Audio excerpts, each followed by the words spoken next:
Once again, welcome to JumpStart Your Immunity. Tonight's topic, fun in the sun. Fake and bake, sunbathing, outside activities. Isn't the sun bad for me? Find out the answer with Dr. Roger Gallant. All right, well, hello everybody out there in Zoom land. Welcome to JumpStart Your Immunity, Sunlight. I am Dr. Roger Gallant, and I'm the Medical Director for the New Start Lifestyle Program at Weimar Institute.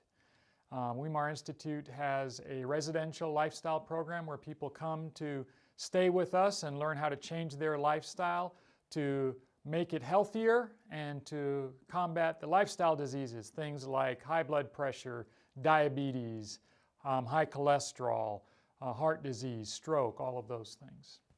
So my topic for today is sunlight, and I want to share with you the importance of the sun. So first of all, let me tell you how I teach.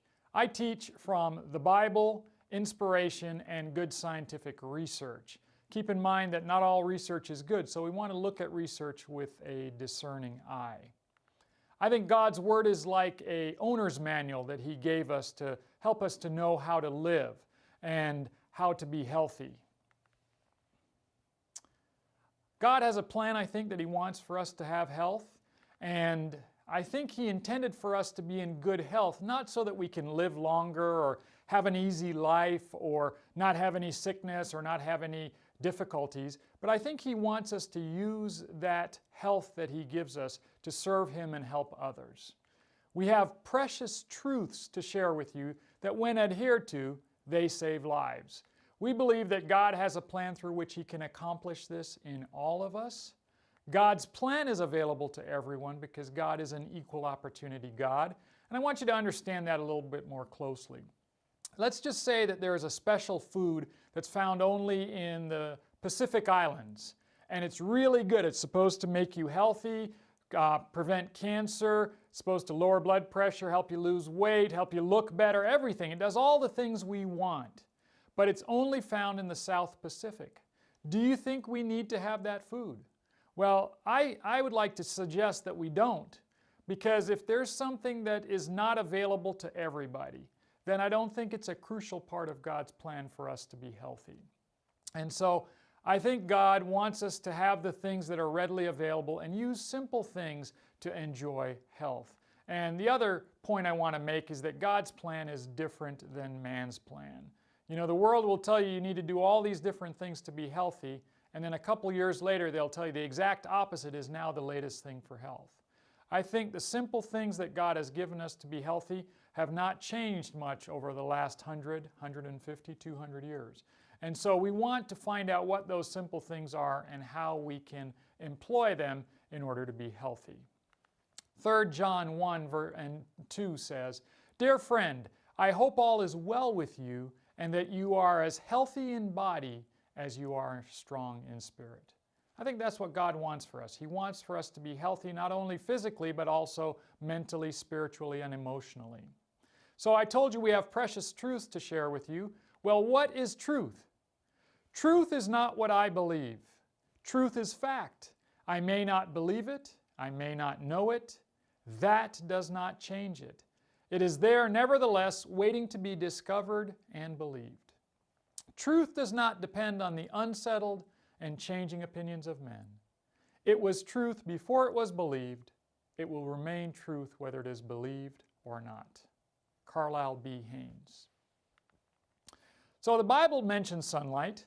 You know, the first time it's mentioned is Genesis chapter 1, and it says, God said, "Let there be light," and there was light. God spoke the sun into existence. And God saw the light, that it was good. And then Ecclesiastes 11 verse 7 says, "Truly the light is sweet, and a pleasant thing it is for the eyes to behold the sun." Now we're not talking about going outside and looking up at the sun, which can be very damaging to your eyes and your retina, but we're talking about being outside in sunlight, how that is a beneficial thing for us, not only physically, but also for our emotional health. You know, in the winter when people can't see the sun, many people get down and depressed. And so being able to enjoy sunlight is one of the most important things that that is helpful for our emotional health. Just some facts about the sun. You know, the sun is an incredible radiation powerhouse. It has a surface temperature of about 11,000 degrees Fahrenheit and an interior temperature of about 18 million degrees. Now, I've got to be honest, I don't fully understand how they came up with those numbers, and I know nobody's really been there to check to see if they're accurate, but let's just assume that the sun is hot, okay? Pressure at the center of the sun is about 700 million tons per square inch. Think about 1 inch by 1 inch and putting 700 million tons of weight into that small area. That is enough to smash atoms and to create nuclear fusion. So basically what happens is this huge amount of energy is produced when 4 hydrogen nuclei are combined into 1 helium nucleus. That's a lot of energy that is given off. The material at the core of the sun is so hot, an amount the size of a pinhead could kill a person from about 1 mile away. So a tiny little speck of the sun would be enough to kill somebody a mile away. God in His mercy, though, placed the sun at the optimal distance for us, which is 93 million miles away. And at the speed of light, 186,000 miles per second, it takes 8 minutes and 20 seconds for light to travel from the surface of the sun to the surface of the earth. Some other facts about the sun. The sun accounts for about 99.86% of the mass in our solar system. All the planets are just a fraction compared to the mass of the sun. Over 1 million Earths could fit inside the sun. Just think about that for a minute. The sun is almost a perfect sphere. It's almost like a perfect ball. The sun is traveling at about 220 kilometers per second. It is the star that is at the center of our solar system, and because it is such a perfect sphere, the hot plasma that's heated in the center of the sun comes out to the outside, and the nuclear fusion reactions actually radiate energy as visible light and also as infrared radiation. Here's another interesting fact. The sun rotates in the opposite direction to the Earth. Our Earth is rotating east to west, and the sun rotates west to east. Just kind of an interesting fact that I didn't realize before I started looking into some of this. I want to share with you something that I call my definition of disease. Disease is an effort of nature to free the system from conditions that result from a violation of the laws of health. So we get disease when we're not following simple basic health laws. Well, what are these laws of health? Well, I think God has given us 8 of them, and they are nutrition, exercise, water, sunlight, temperance, air, rest, and trust in God or trust in a higher power. And we're talking today about sunlight. And so I want you to understand that sunlight is integral to health. We need to get some sunlight. We need to get it regularly as we can, every day if that's possible. In moderation, sunlight can ease tension, okay? It can boost immunity, meaning it can make your immune system function better. It can prevent disease. It can also improve sleep. It can increase your mental performance, and it can heighten your metabolism, making you burn calories more efficiently and possibly even lose some weight. It also is useful for relieving things like arthritis and inflammation. Sunlight can be an effective treatment for infantile jaundice. You know, when babies are born and they have a yellow discoloration to their skin or the whites of their eyes, it's because their body is not dealing with the bilirubin that is produced by their liver appropriately. And today in our world, we use ultraviolet light. We use ultraviolet vests to treat these babies. But in the olden days, they had to use ultraviolet sunlight. And so they would put the babies in a bassinet near the window where light was shining in, and this was before they put ultraviolet filters in the glass in windows. So they'd get a little bit of sunlight, and that would be enough to help their bodies to start to heal and to clear up this jaundice that they have. Now we use these ultraviolet vests, and when the babies are wearing them, there's this halo of light around them. They look like a little glow-in-the-dark baby. But infantile jaundice can be treated with sunlight. And the reason for that is that sunlight improves liver function. It helps our livers to work better and to eliminate toxic chemicals and pollutants. Another interesting fact, sunlight actually helps to stabilize blood sugar, meaning that if your blood sugar is low, as in hypoglycemia, it will actually bring it up. And if your blood sugar is high, as in a diabetic, it'll actually help to bring it down. Sunlight also tends to help our lipids to be better. So it'll help to lower cholesterol, and it will help to lower the triglycerides in the blood as well.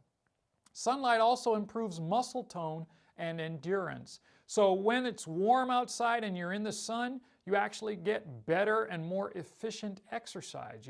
Your muscles work better, and you can exercise a little bit longer. Sunlight also increases your metabolism through stimulating your thyroid gland, okay? And the way that works is this. The sunlight hits your eyes, and that actually causes stimulation of your pineal gland, which is a tiny little gland in the center of your brain. And that pineal gland stimulates the pituitary gland, another gland in the center of your brain. And that helps to control endocrine function like thyroid function and things like that. So getting some sunlight actually helps your body to control the glands that work inside the body a little bit better. Sunlight also helps to improve your mental outlook. It creates a sense of well-being. It helps to give you peace and relaxation. Sunlight is good for mental health. That's why they use light boxes to treat some people for some of the mental illnesses that we see in our world today. Sunlight also promotes healing by destroying germs and promoting wound healing. So if you are getting a little bit of sun on a wound, you don't want to get too much because it can damage the skin, especially fresh new skin when it's healing. But if you get a little bit of sun, that actually helps your wound to heal a little bit better. Do too much and it's going to cause problems. But if you get a little bit, that can be helpful.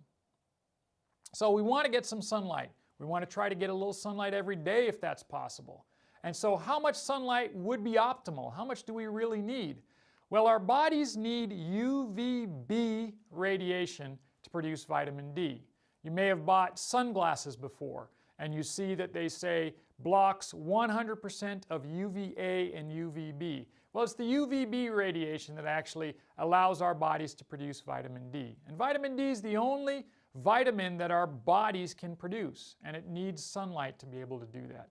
So what they say is most of us need about 15 to 30 minutes of sunlight daily to be able to obtain adequate levels of vitamin D. And again, this is for most of us. This is not everybody. Your geographic location, your longitude and latitude make a difference on how much ultraviolet radiation you can get from the sun when you're outside. And the color of your skin determines how much sunlight you can tolerate or how much you need to be able to produce vitamin D.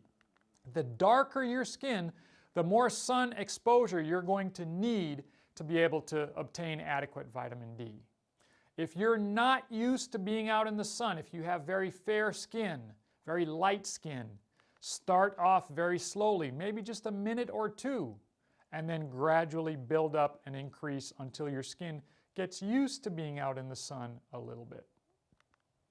Can you have too much of a good thing? Absolutely. Sunlight is best for us when we get it in moderation.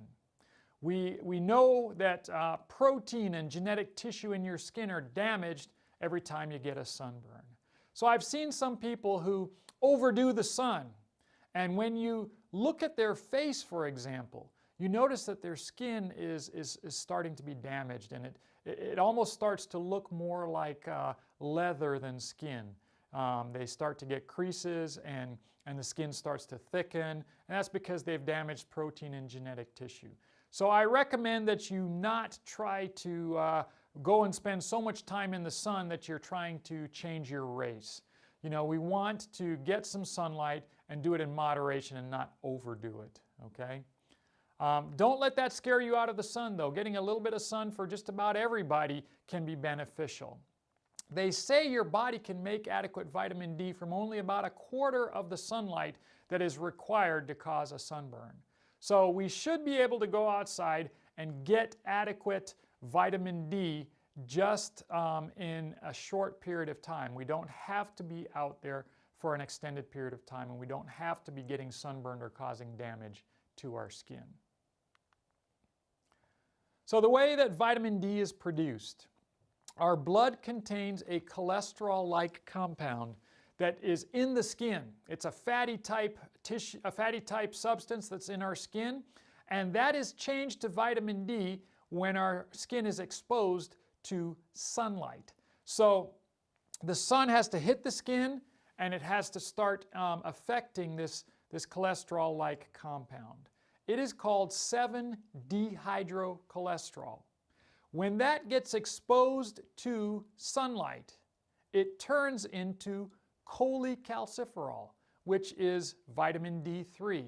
Okay? That's the precursor for vitamin D, the active vitamin D. That vitamin D3 then is in the blood, circulating through the body, and it goes to our liver, where the liver actually changes it a little bit and makes it 25-hydroxycholecalciferol, or 25-hydroxy vitamin D3. That is the storage form of vitamin D3. So that is stored in the liver and in our fat until we need it. Then when we need it, some of that is sent through the kidney, and the kidney changes it again, making it into 1,25-dihydroxycholecalciferol, or 1,25 vitamin D3, which is the active form of D3. That's the one that has an effect in our bodies to protect us and make us healthy. So vitamin D, we need sunlight to hit our skin to produce it, and we need it to be able to go through our liver and kidneys in order for it to be in its active form where it can help us. On average, your body makes enough vitamin D in 15 to 30 minutes of sunlight daily. But I want you to keep in mind that vitamin D, the level of vitamin D in our blood, is affected by the food that we eat. We need to have a healthy diet that contains some healthy fat to give us these precursors, these cholesterol-like precursors for vitamin D. And then we need our skin to get some exposure. And they've done some research and actually found that the place where we make the best vitamin D is on our backs. And so we want to try, if it's at all possible, to expose our back to the sun a little bit. And again, for women, we want to do this in a modest way so we're not exposing all of our bodies to the sun. When the vitamin D is made by our skin, it is stored in the liver and in fat. So we store a lot of the vitamin D until we need it. And then when we need it, some of this storage form is sent to the kidneys, where an enzyme turns it into the active form of vitamin D, which is 1,25-dihydroxycholecalciferol, or 1,25-dihydroxy vitamin D3. You can think of that as the supercharged form of vitamin D3. That's the form that is useful in our bodies. Vitamin D plays many roles in the body. One of them is it helps us to absorb calcium and phosphorus, which helps to make our bones stronger, and it prevents things like osteoporosis, which is porous, brittle bones, bones that break easily, and it helps to prevent things like rickets disease. Rickets disease is a disease that can develop if you don't have enough vitamin D, calcium, and phosphorus. And what it does is rickets disease causes decreased growth plate function. So it leads to softened, weakened bones. You may have stunted growth. You may have skeletal deformities where the bones don't grow normally. Okay? Vitamin D also plays a role as a steroid hormone in gene modulation. What that means is vitamin D can help to turn on good genes to help us be healthier and suppress or turn off bad genes that would make us sick or make us not as healthy. Vitamin D also serves as a powerful antioxidant. And antioxidants help to combat free radicals in our body. They help our bodies to be healthier. They help us to fight things like cancer and peripheral vascular disease and coronary artery disease and things like that. Vitamin D is necessary for proper functioning of your immune system. We've called this series Jumpstart Your Immunity. So we want to know how vitamin D can be beneficial for our immunity. Well, we need to have adequate levels of vitamin D if we want our immune systems to work properly.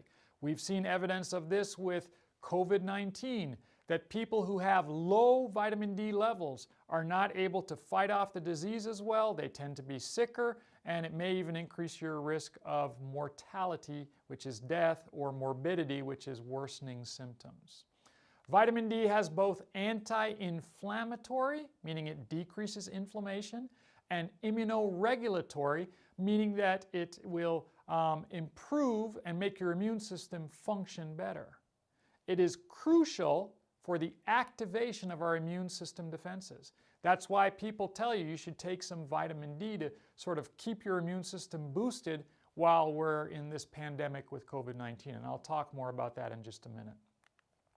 Low vitamin D levels are associated with an increased risk of respiratory diseases. So you may get bronchitis or pneumonia or things like that. You may also have a greater risk of catching tuberculosis.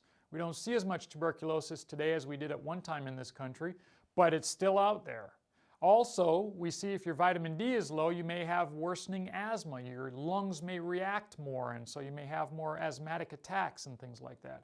Vitamin D also impacts things like COPD, which is chronic obstructive pulmonary disease, or emphysema.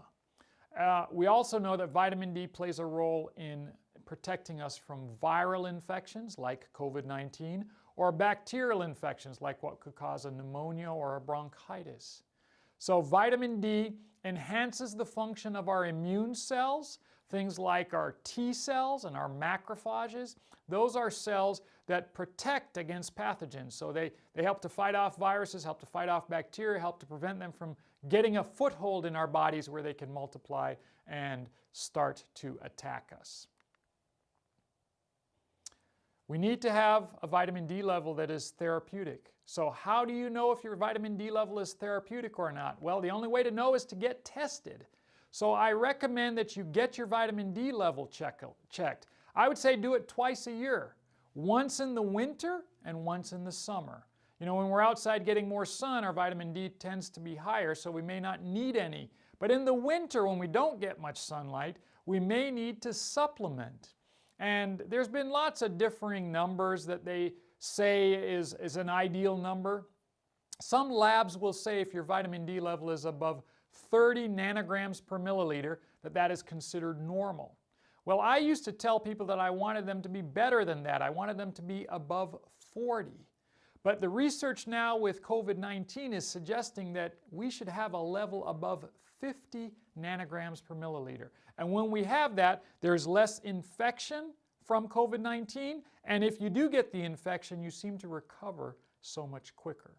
So now some groups and some physicians are suggesting that people be prophylactic, that they take vitamin D to help protect them so that they don't get sick.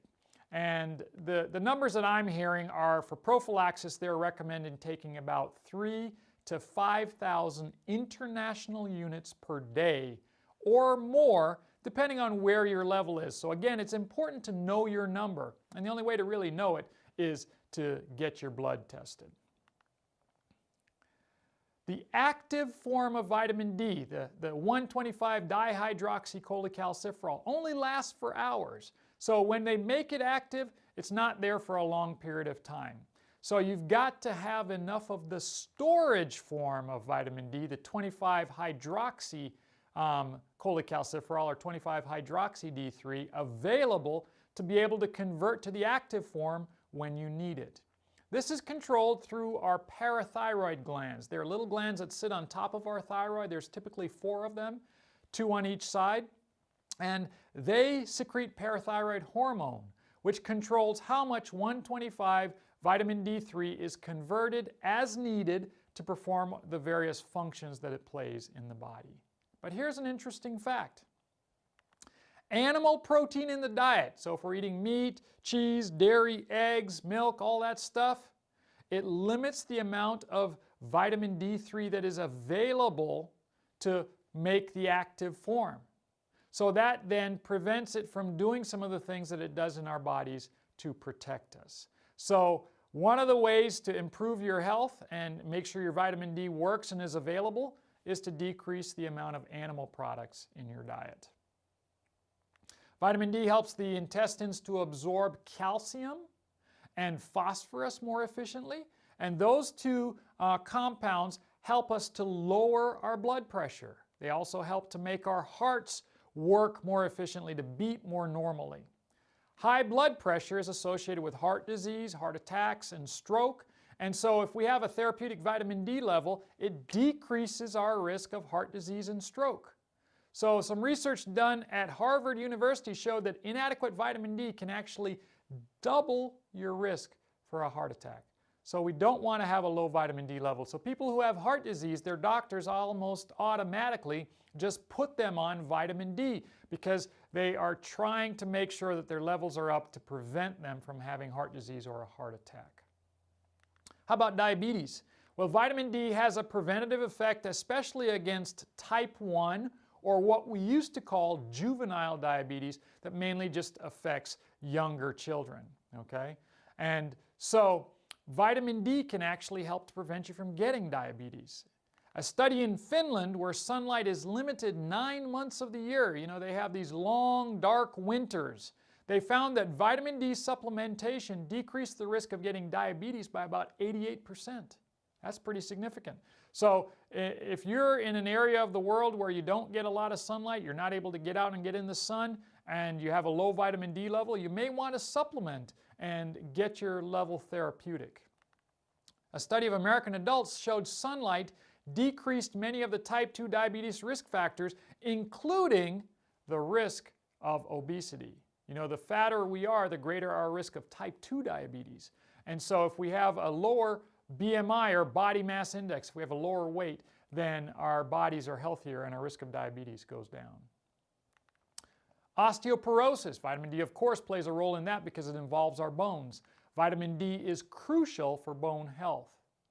There was a study in France that looked at women aged about 78 to 90, and they found that calcium and vitamin D reduced hip fractures by about 43%.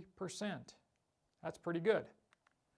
Adequate vitamin D and calcium have also been shown to have a protective effect for people who are prone to osteoporosis or osteopenia, which is where the bones start to thin, and then osteoporosis is where they get brittle and may break. And so we recommend checking your vitamin D level and knowing what it is. And then the way that I recommend to get your calcium is to grind some sesame seeds and sprinkle those on your food as you're eating, and it gets you calcium that your body can absorb very well, doesn't come from an animal source, and it is very beneficial for your health. Vitamin D helps our bones to be healthy because it helps us to lay down more minerals on the bone. So there's a cell called an osteoblast, and osteoblasts tend to lay down mineral to make our bones a little thicker and a little bit stronger. And so when vitamin D is present, those cells go to work and start working laying down bone, and that actually strengthens the bones. So we want to make sure we have good vitamin D because it helps our bones to be healthier. How about sleep? Can sunlight have an impact on sleep? Well, it can. Now, sunlight helps you to sleep better at night, but we're not talking about when you're trying to go to sleep in the summer and we have those long evenings where the sun doesn't set till late at night. But getting sunlight during the day actually helps you to sleep better at night.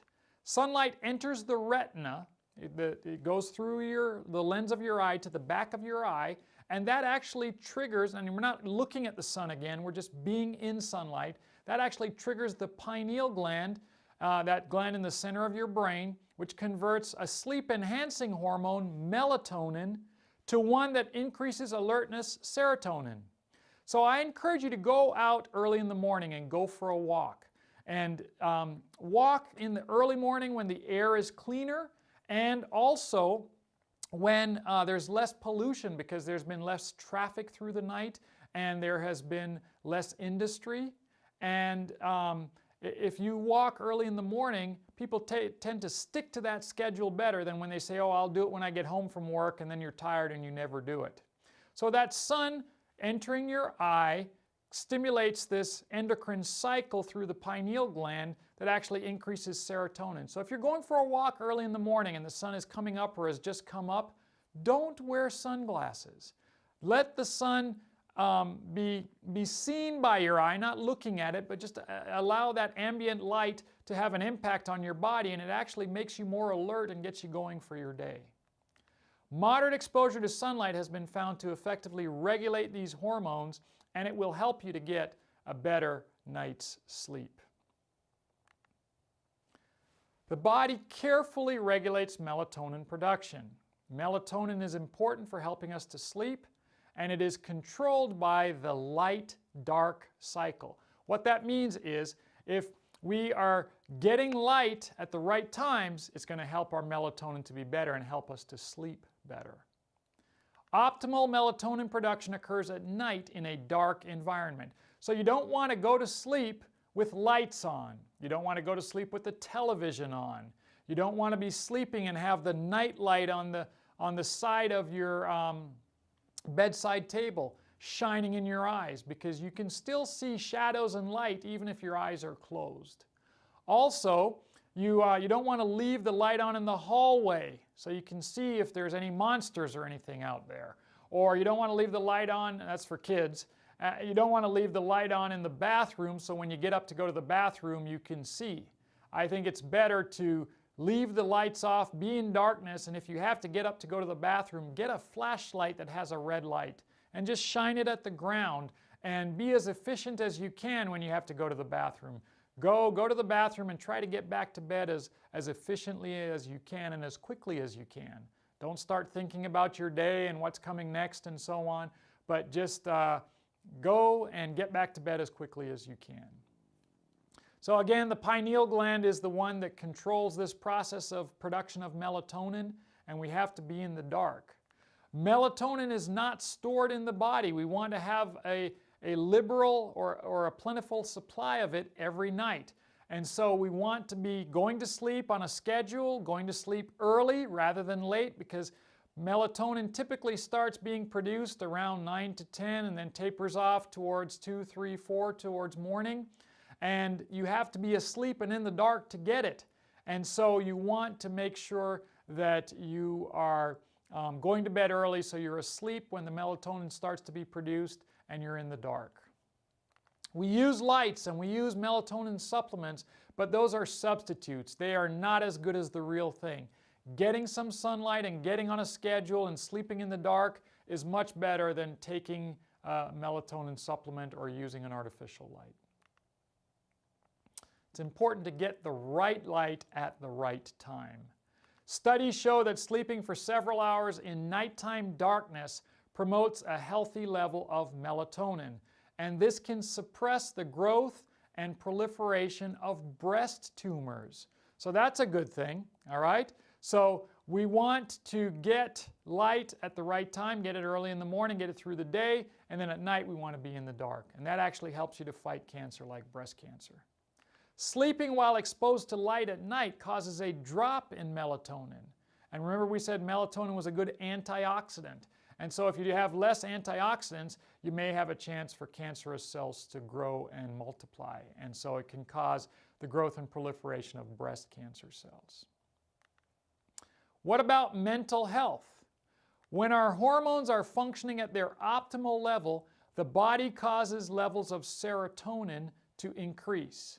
Now, serotonin is an important hormone in our body. It causes alertness, like we said early in the morning, but serotonin also makes us feel good. It makes our brains work better. It makes them feel better. It creates feelings of happiness and contentment.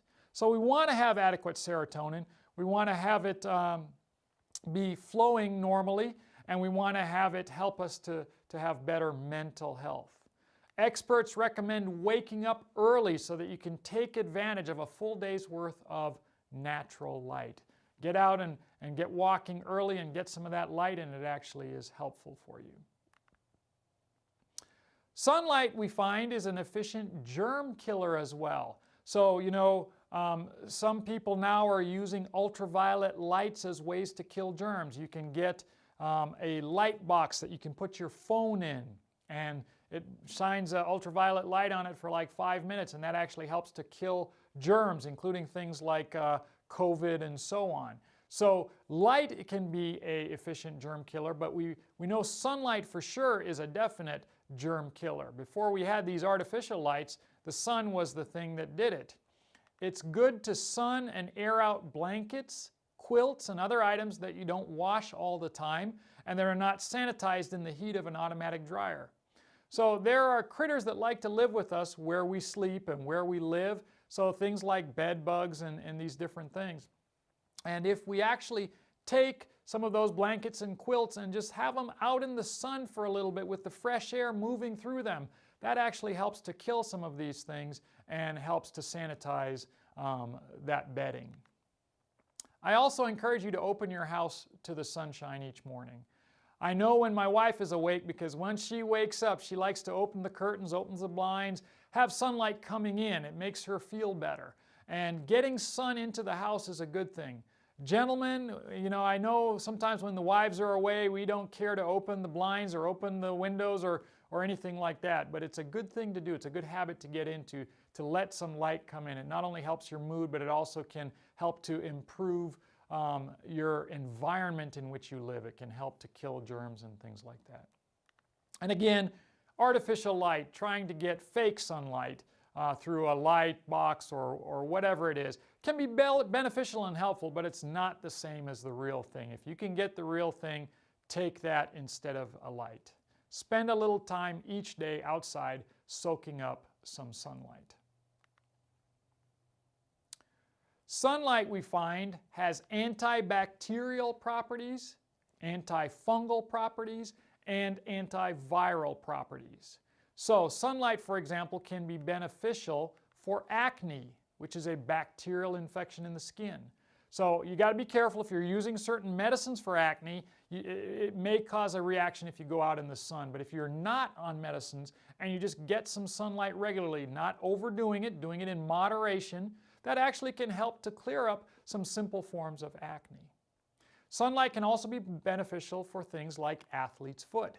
If you go outside and sit out in the sun and let your feet and toes be out in the sun without any socks or shoes on them, that can actually help to clear up athlete's foot, which is a fungal infection. Ringworm is not really a worm, it's a fungal infection as well that we see on the skin, but it creates a pattern that looks like a circle or a ring. That's how it got its name. And so being out in the sun and getting some sun on some of those areas can actually help to clear up ringworm as well. And then sunlight can be beneficial for viral skin infections as well. Let's talk about cancer, okay? Can sunlight prevent cancer?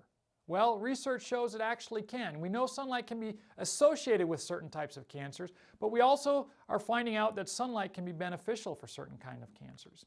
Exposure to sunlight has been found to prevent certain cancers. For example, moderate sun exposure actually decreases breast cancer risk by 50%. And the beauty of this is you don't have to go outside and expose your breasts to the sun. So getting some sunlight actually helps to decrease certain types of cancer. Another study found that moderate sunshine decreased colon cancer risk by 80% as well. And fortunately, you don't have to try to go outside and expose your colon to the sun to get the benefits. Okay? So getting sunlight on our skin produces vitamin D, and the research is showing that vitamin D stops certain types of cancer cells from growing, including leukemia cells, lymphoma cells, and melanoma cells.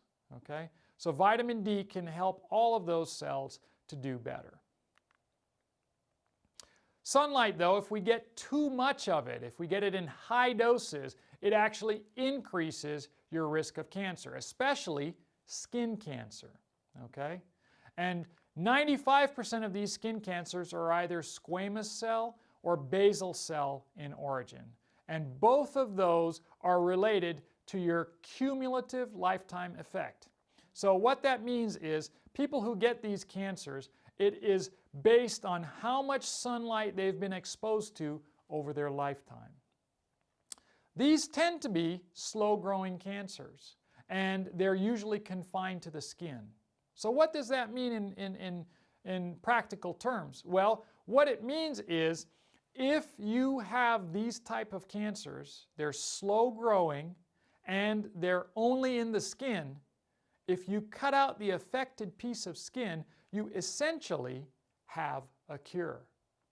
They usually do not cause fatalities. They're only fatal in those who do not get prompt and complete removal.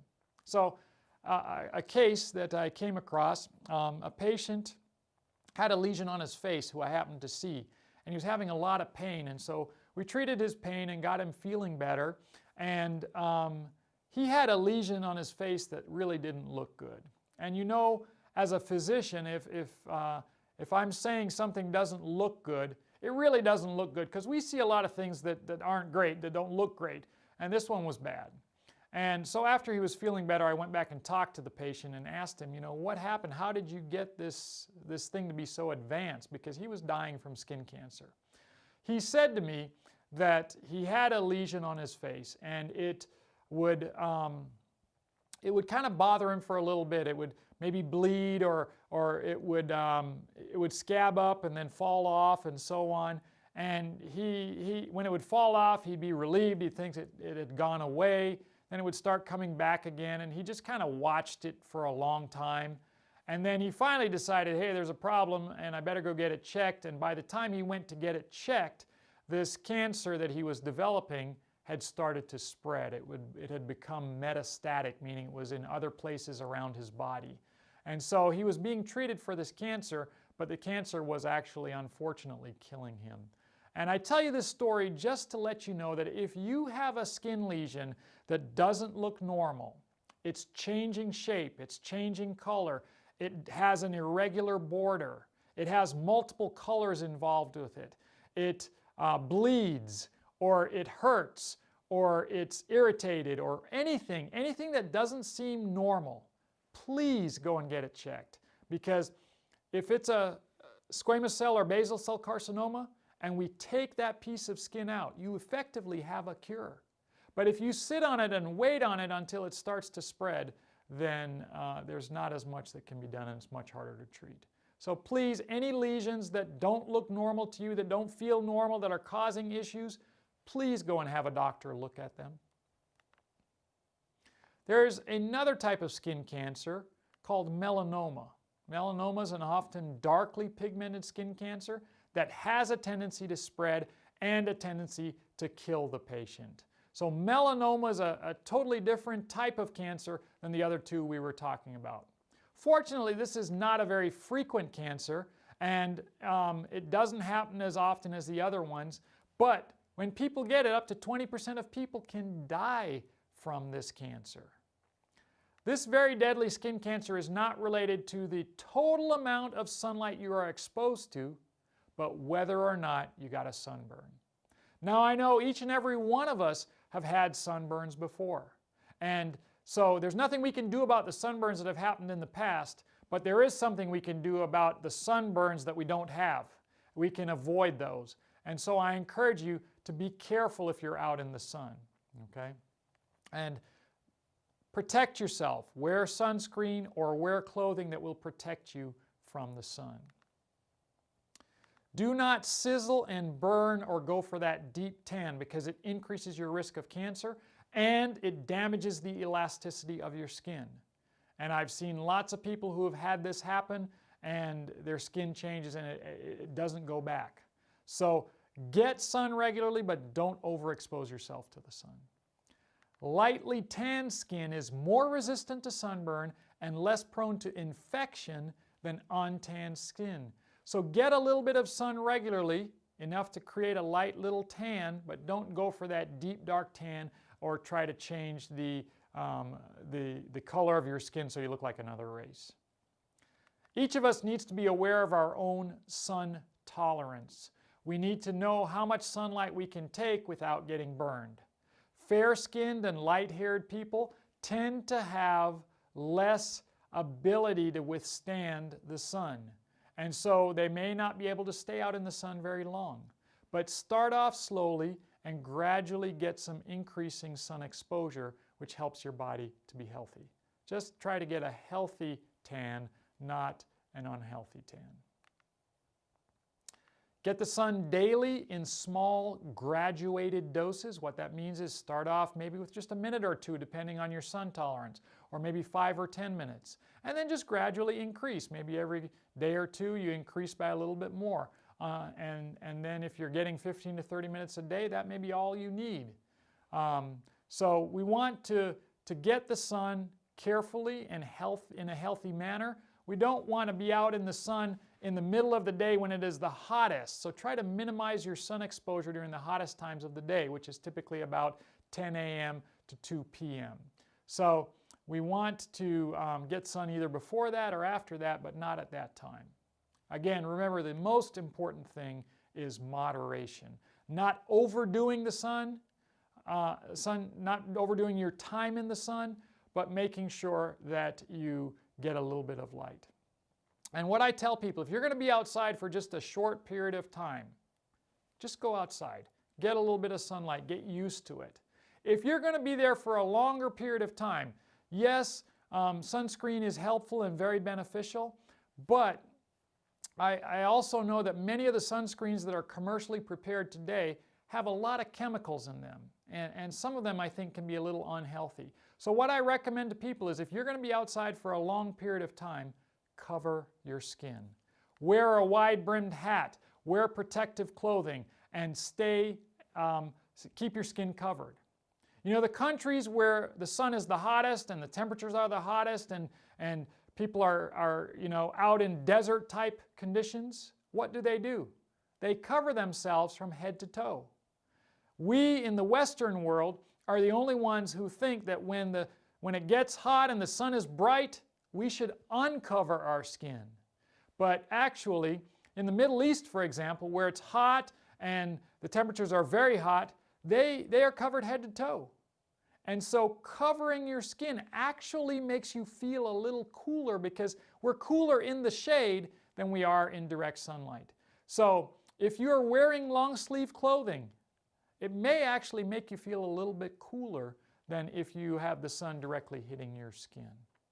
Other things to do to prevent yourself from getting a sunburn or to keep your skin healthy if you're getting exposed to the sun, you want to eat a healthy diet.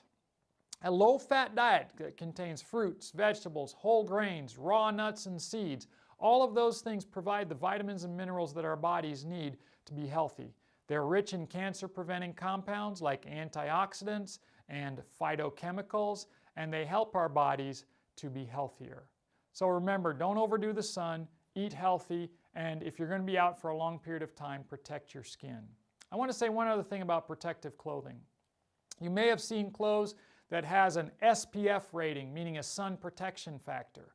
Well, before there was SPF clothing, farmers would go out and work in the field. And where their clothing stopped, their tan began. And they have what we call a farmer's tan.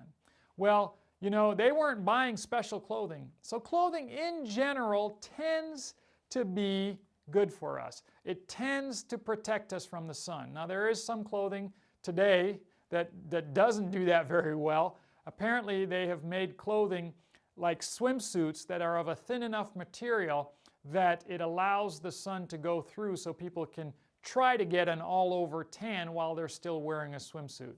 That's just crazy in my opinion. But anyhow, if you are going to be out in the sun, just wear regular clothing. You don't have to buy more expensive SPF clothing because you can get the protection without having to spend extra money. want to share a couple quotes with you. Our light. We need not think that because we are only a tiny light, that we need not be particular about shining. The great value of our light lies in its consistency in shining amid the moral darkness of the world, in shining not to please and glorify ourselves, but to honor God with all there is of us. You know, some of us may feel, oh, I have nothing to share with anybody. I'm not in the medical field.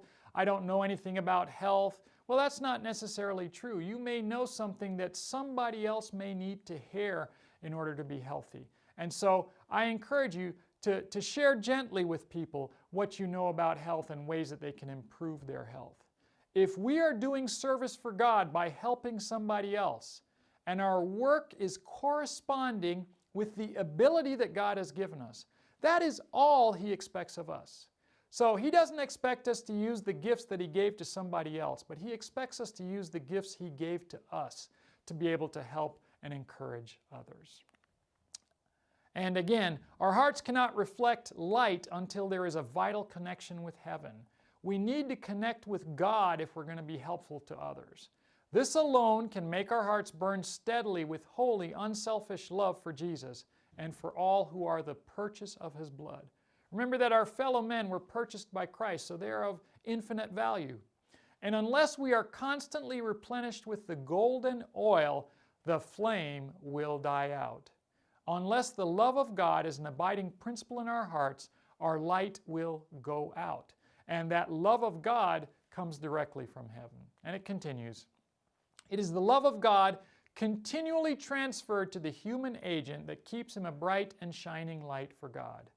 Then he can communicate light and truth to all who are in darkness and error and sin. The golden oil is not manufactured by any human skill. It is the unseen power of the holy messengers who wait before the throne of God to communicate to everyone who is in darkness that they may diffuse heaven's light. Into the hearts of those united to God by faith, His golden oil of love flows freely. So when we're connected with God, we'll get what we need to be able to help others and to serve Him. When God made our world and darkness was upon the face of the deep, He said, "Let there be light," and there was light. And then the Bible records that God said, He saw the light, that it was good. Shall we close our houses and exclude from them the light which God has pronounced good? I encourage you to let some light not only come into your house, but also come into your heart. Just as sunlight has powerful healing potential for our bodies, Jesus, the light of the world, is like healing sunshine to our souls. You know, this world has a lot of darkness in it, and we need some light. And I want to propose to you that that light comes from a personal relationship with Jesus. Unto you that fear my name shall the Son of Righteousness arise with healing in His wings. Malachi 4, verse 2. And John 8, verse 12. I am the light of the world. He that followeth me shall not walk in darkness, but shall have the light of life. I encourage you to find that light and to enjoy companionship with Jesus Christ.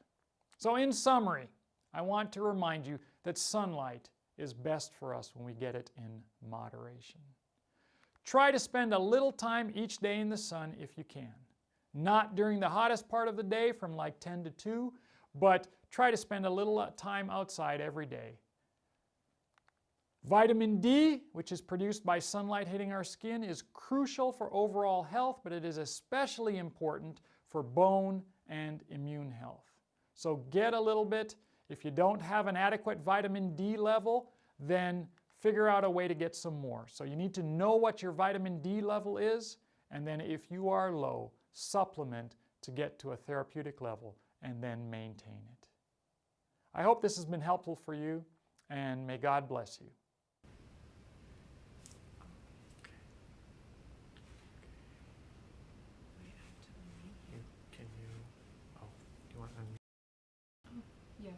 All right.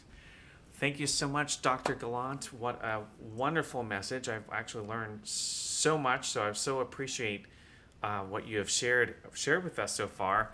I've actually had a chance to travel a lot, and so I've actually gone to some tropical areas, and I've gotten sometimes too much sun, and so I know what that sunburn is like.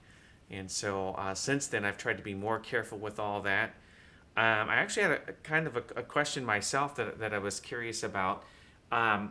If you're in an area that you don't get a lot of sun, and you're talking about you could take some supplements, but what if you're in an area that doesn't get a lot of sun and you don't have access to those supplements? Is there some kind of is there some plants or some other things that you can take that will give you some of that vitamin D, or what other things might give you the vitamin D?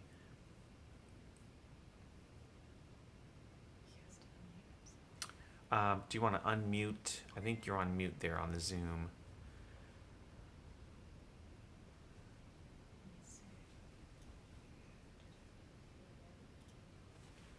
See if we can get. I think you're on mute.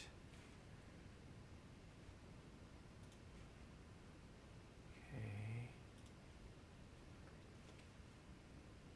Let's see if we can get you back off of mute here. Asked to unmute. What's it more? Let me just see if we can get him unmuted here. I'll. Can you hear me? Now we can. Yes, perfect. There we go. Okay. Yeah, unfortunately, it wouldn't let me unmute myself. You had to allow it. Yes. So, yeah, there's not a lot of vitamin D that you get from foods. Okay. The majority of the vitamin D we get is either through sunshine or supplementation. So if you're in a part of the world where you can't get access to sunshine or supplementation, for example, like the Arctic, there's a lot of people who have vitamin D deficiencies there, but they do get some vitamin D from eating a non-plant-based diet, which I'm not necessarily recommending. They do get some vitamin D from the animals that they eat, but it's not very much. Right, because they have vitamin D already in their body. So when you're consuming an animal, you're consuming some of what they're. Okay. So that's really helpful. Looks like we do have some questions here. We'll go ahead and scroll up to the top here. Looks like we have a couple questions here. What about a night shift workers needing to sleep during the daytime? Is there something you can recommend for nighttime shift? Yeah, that's a great question. I'm an ER doctor, so I worked nights for about 2.5 years. And the reason that they pay you a shift differential is it's not good for your health. So they pay you a little extra money up front that you sort of say, I'm willing to exchange the extra money for the health risks I'm taking. So what I recommend for night shift workers is if you can even get a little bit of sunlight, when you know, in the wintertime it's hard, but maybe in the summer, when you either before you go to bed or when you wake up, and it's probably better to get it in the afternoon when you wake up. But most night shift workers need to check their vitamin D levels and probably supplement. And you want to try to get as much sleep as you can, try to get 8 hours if you can. And it's just not the best thing. We all have to do it, but it's not the best thing. So while I was working nights, I tried to just stay as close to all of these 8 principles that we're going through with these talks, trying to make sure I got exercise, make sure I didn't go to sleep on a full stomach, because that can be not good for your health. Right. Tried to make sure I stayed hydrated and just did everything to try to be as healthy as I could, because I knew it wasn't ideal. So is there a way we can check our vitamin D levels? Is that a test that you can have done, or how do you know if you're getting enough? Or Yes, so it's a blood test, and a lot of the blood panels will say a level of 30 nanograms per ml or above is normal. But with COVID, they have found that people who have a level above 50 tend to do better. So that's my recommendation now, is to try to get your level above 50 and keep it there year round. All right, that's good to know. I've actually never had a test for vitamin D. Obviously, I go once a year, have my physical. You get all your cholesterol and all the other checks done. but I've never actually asked the doctor about my vitamin D. So that's actually something that I might be doing this next time. Be like, hey, what's my vitamin D levels? Might be something good to know. I think it would be wise to do that. Yeah, yeah. Looks like we have another question out here from Bonnie. Says, so if you leave the bedroom light on when infant is sleeping, what kind of effects are on the baby? Well, it's harder to tell what exactly it does for a baby, but the understanding is that it decreases melatonin production in adults. So it's assumed it would do that for infants as well. So that means your sleep is not going to be as beneficial as restful, and it's not going to have as much of a healing property. When we sleep, our bodies heal and repair themselves. Right. When babies are sleeping, there's thoughts that contributes to some of their brain development, their brain growth. And so you want to optimize their sleep so that their brains are developing to the best ability that they can. And if they're not getting good sleep, it's not going to happen. All right, great, awesome. Looks like we have another one from Jenny. Jenny says, what is the best natural sunscreen to put on skin if we're out by the beach or boating?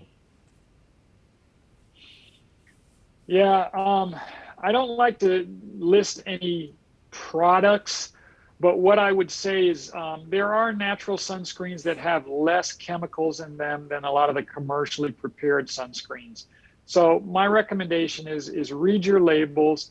Look for names that you know what they are and you can understand them. When you see big chemical names, you know you're getting a lot of chemicals that are harsh on your skin.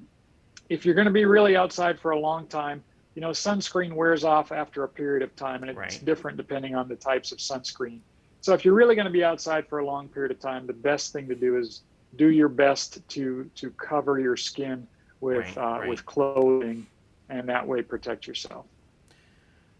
So once again, same as when you're eating food, it's good to read your labels on anything that you're putting on your skin, in your body. Make sure you're reading those labels, right? Yes. Excellent. Yes, I agree. Excellent.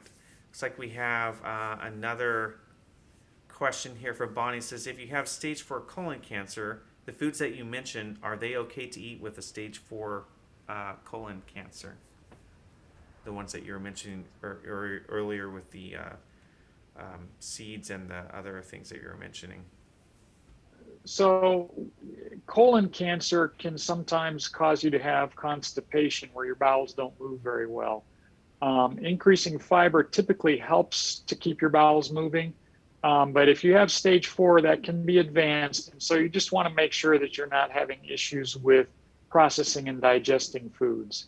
People who have things like diverticulosis or diverticulitis, seeds can be hard on them because they can block the little outpouchings in your colon and can cause you to have more inflammation and pain and so on. If you don't have any issues with those things, then the foods we have talked about should not be a problem for you. Awesome. All right. Let's see. Do we have any other questions at all out there? Looks like I don't see any at this moment. Wanted to also remind people you can also email questions at the end of this broadcast, or even right now if you wanted. If you had a more in-depth question, something that can't be answered right online, you're welcome to email us at jsi.iyhp@gmail.com. Once again, that's jsi.iyhp@gmail.com. Sandra says, my vitamin D is low at 29. So if you're low at 29, would that be kind of a good time to maybe start looking at a supplement, or would you maybe just get them out in the sun? Yes, I would recommend I would recommend supplementation. At this time of year, you're not getting a lot of light, especially if you're in Portland. And so I would recommend a supplement, probably about 5,000 international units a day, and then recheck your level in 3 months and see where you're at. Okay, looks like she also says that I was exposed to COVID at work, and now I'm feeling some symptoms. What should I do? would be some That's recommendations? a good question. Yeah, so getting your vitamin D level up is definitely one thing that can help you. I also recommend taking some vitamin C, about 1 to 2,000 milligrams per day. I also recommend taking NAC, which is N-acetylcysteine, about 600 milligrams, and you can take that twice a day. That helps to boost your immunity. You can also take zinc, 15 to 30 milligrams a day, and then quercetin, about 500 milligrams a day. All of those things will help to boost your immunity and support you if you do get the illness. And then, of course, see your doctors and get tested so you know whether you have contracted the disease or not. Now, if I'm taking some kind of supplement, does it make a difference what kind of supplement? Like, for instance, with vitamin C, a lot of people take Emergency or something else like that. Is that a good source of vitamin C, or would there be some other one that you would prefer that would be better than something like the Emergency that has other stuff in it? Yeah, Emergency is okay. I mean, I don't have a problem with it. Again, I don't like to recommend a particular brand because then, I'm supporting the company. Well, no, I'm not talking about brand. So, I'm just really talking about, like, I know Emergency has not just vitamin C, but it has other stuff in it. And so I wasn't sure if that would be good. Would it be better to get a more pure vitamin C, or is something like that okay? Would that still give us? Those are okay. They're okay. They depending on which type you have. There's some that are immune boosting and different things.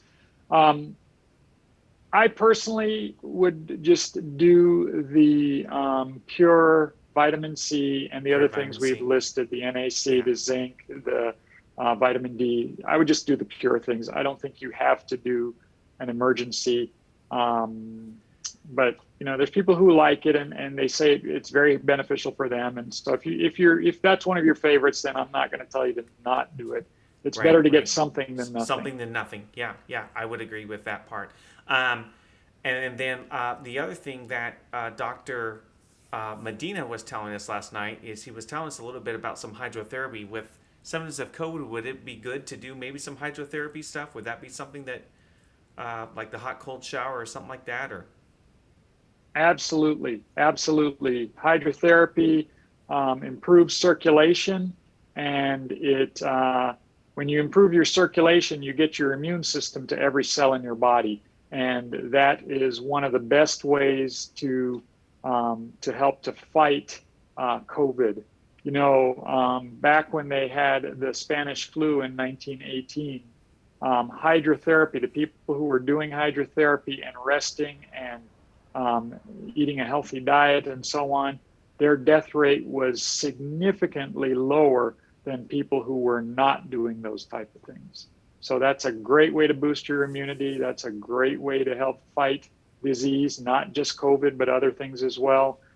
Circulation is crucial to health. Yeah, awesome. So Sandra, it looks like also the hydrotherapy might be a good way. If you didn't get last night's topic with Hydrate Me JumpStart, you could always go back and watch that with Dr. Medina, and he explains a little bit about the hydrotherapy. So that would be another combination that you could also do as well. So I would go back, watch that video as he was talking about the hot cold shower, and of course there's some more of them. And we probably will have some more features. Actually, at the very last presentation, we'll also have some natural remedies that we'll be talking about as well. So. Is there any other questions that people might have out there?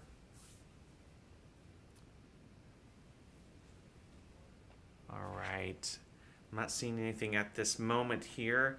Let's just talk about, so tomorrow we have a wonderful speaker as well, Dr. Rolando Flagencio. He'll be talking about Too Much Fun JumpStart. So that's going to be something also awesome that we invite all of you back to.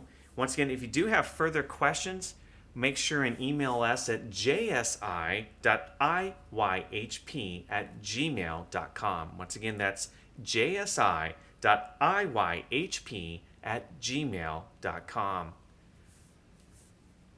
I don't see any other questions at the moment. I have thoroughly enjoyed your your time, your presentation. Have actually learned a lot myself, so thank you so much, Dr. Gallant. It was such a pleasure to have you on here today. And if I do receive any other questions, I'll be glad to forward those on to you, and so that we can get those back to our listeners and people watching out there. So thank you, everyone, for coming tonight and listening to the presentation. Thank you so much, Dr. Gallant. If there's no further questions, anything else that you would like to say before we sign off? Or no, it's been a pleasure being with you, and I appreciate this series, and I just think very simple things can have a profound effect on our health. Indeed, so I encourage people to follow these principles that are being shared, and you will reap rich benefits. All right. Thank you so much. Hope everyone has a great night's sleep today to start repairing your own immune system. And we'll see you back again tomorrow for Too Much Fun with Dr. Rolando Vigencio. Thanks and good night.